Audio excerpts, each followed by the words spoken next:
right, it is now time for our games to look out for. Arky, what are you looking ahead to?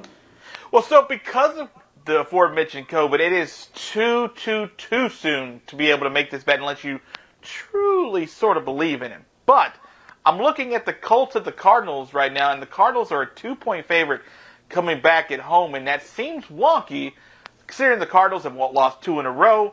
Every game they had lost this season up until this last weekend had been at home. Now they're coming back home, and they're weakened. They're punched in the gut. They're fighting for a playoff contention still because there still is an outside shot. They get super cold, and they were super cold on Sunday against the Lions. But this seems like a weird spot for the Colts to be a 2-point underdog, right? Coming off their game against New England, they seem like a team that's starting to round into form. But this is the classic spot bet, which is you got a team coming off a really high emotional win like the Colts are on Sunday night versus a team that is coming off a really low emotional point in the season and a loss to the Lions. How dare you lose to the Lions if you're anybody in the NFL? So there's sort of this natural bounce back, bounce down, a letdown spot, bounce back spot that seems to be kind of right in the center for the Cardinals this weekend.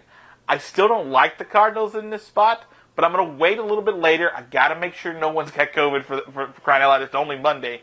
Right. But it's a very interesting number to pay attention to as the week goes on. I'm a little worried about the Colts, to be honest. They scare me a bit. Yeah, they're good. I mean, they're really good, except for Carson Wentz, who was terrible. But what did it matter? Like, it's the same thing with Mac Jones the week before. Like, he was terrible. He threw it 3 times, but the team still won. What's it matter? Jonathan Taylor went for 1 billion yards and won that game essentially on his own. Yeah.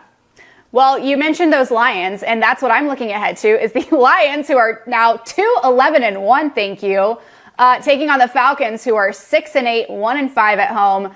Right now, the Falcons are favored by 4.5 with the total at 43.5.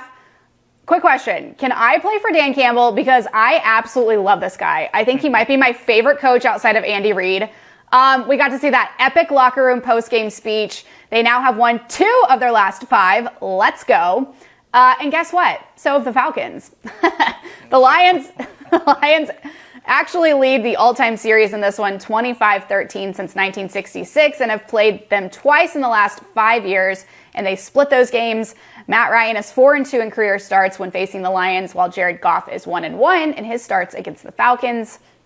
The Lions are 5-1 against the spread in their last 6 and have gone under in 9 of their last 12 games. Atlanta is 2-4, and the total has gone under in 5 of the Falcons' last 6. Obviously, a lot can change between now and Sunday, but as it stands right now, Arky, I'm all aboard the Lions train. I'm taking Detroit plus 4.5. Final answer. Are you saying that because if you signed with Dan Campbell and the Lions that you would be at worst their third best player right now? Possibly, yes. Okay, all right. This sounds like you're a little... Okay, all right, I got you. Okay. I did ballet. I always felt like I would do well as a kicker. I'm not saying kicker. I'm saying you may be their second best linebacker. Oh, okay. I don't know if we want that. That sounds like a disaster.